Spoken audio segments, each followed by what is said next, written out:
एक बार की बात है। एक आदमी अपने कुछ ऑफिस के काम में बिजी था और वो घर में बैठकर लैपटॉप पर अपना काम कर रहा था। अब उस आदमी का 10 साल का बच्चा हर बार कोई ना कोई सवाल लेकर उसके पास आ रहा था और उसे पूछ पूछ कर तंग कर रहा था। अब वो आदमी अपने बच्चे से परेशान हो गया था। उसने सोचा, क्यों ना मैं इसे कोई ऐसा काम दे दूं जिसमें वो कुछ घंटे उलझा रहे और उतने समय में मैं अपने ऑफिस का काम कर लूंगा। तो अब की बार जब बच्चा उसके पास आया तो उसने एक पुरानी किताब उठाई और उस किताब के एक पेज पर वर्ल्ड मैप बना हुआ था। उसने उस पेज को फाड़ कर उस पेज के छोटे छोटे टुकड़े कर दिया और अपने बेटे को देते हुए कहा कि इस पेज पर वर्ल्ड मैप बना हुआ था, मैंने इसे कुछ टुकड़ों में तोड़ दिया है। तुम्हें इन टुकड़ों को जोड़कर फिर से वर्ल्ड मैप तैयार करना है। अब जाओ, जाकर इसे जोड़ो और जब वर्ल्ड मैप बन जाए तब आकर मुझे दिखाना।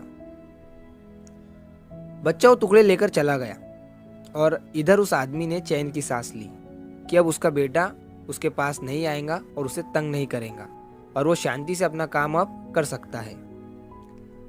लेकिन अगले 5 मिनट के अंदर ही वो बच्चा फिर से अपने पिता के पास आया और बोला, पापा देखिए, मैंने वर्ल्ड मैप बना लिया है। ये तो बहुत ही आसान था पापा। उस आदमी ने जब चेक किया तो देखा कि मैप तो बिल्कुल सही जुड़ा हुआ था। तभी उस आदमी ने हैरानी में अपने बेटे से पूछा कि ये तुमने इतनी जल्दी कैसे किया।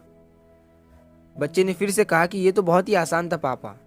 आपने जिस पेज के टुकड़े मुझे दिए थे उसके एक साइड पर तो वर्ल्ड मैप बना हुआ था और दूसरे साइड पर एक मंकी बना हुआ था। मैं मंकी को जोड़ता गया और वर्ल्ड मैप अपने आप बन गया।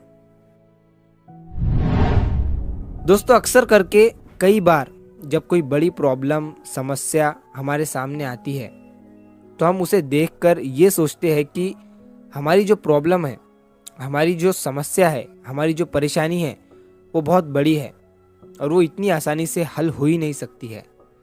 हम उसका सिर्फ एक पहलू देखते हैं और अपना एक पॉइंट ऑफ व्यू बना लेते हैं, जबकि उसका दूसरा पहलू भी हो सकता है जहाँ से उसका हल बहुत ही आसानी से निकल सकता है। इसलिए ज़िंदगी में जब भी कोई बड़ी प्रॉब्लम या दुविधा आए तो उसके हर पहलू को देखकर उसे सॉल्व करने की कोशिश हमें करनी चाहिए। तो अगर आप इस कहानी को और भी लोगों तक पहुंचाना चाहते हो तो इस वीडियो को लाइक करिए ताकि YouTube इस वीडियो को और भी लोगों तक पहुंचाए।